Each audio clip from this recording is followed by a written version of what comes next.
Jeritan histeris terdengar sebelum penemuan mayat di toilet Pamuruyan, Sukabumi. Warga kampung Bantar Badak, Desa Pamuruyan, mengaku mendengar suara jeritan seseorang dari area ternak ikan lele milik BUMDes Sukabumi pada Minggu, 15 Maret 2026, malam.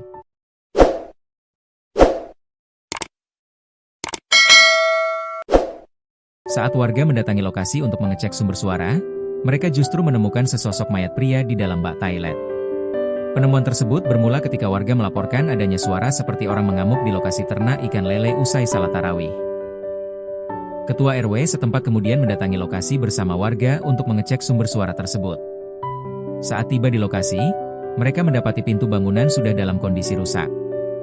Warga kemudian masuk ke area kamar mandi untuk memastikan keadaan di dalam.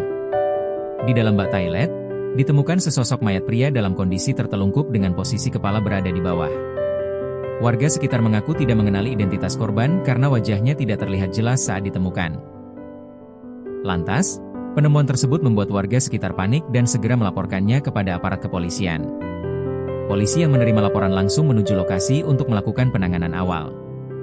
Petugas kemudian mengevakuasi jenazah dan membawanya ke kamar jenazah RSUD Sekarwangi untuk dilakukan pemeriksaan lebih lanjut.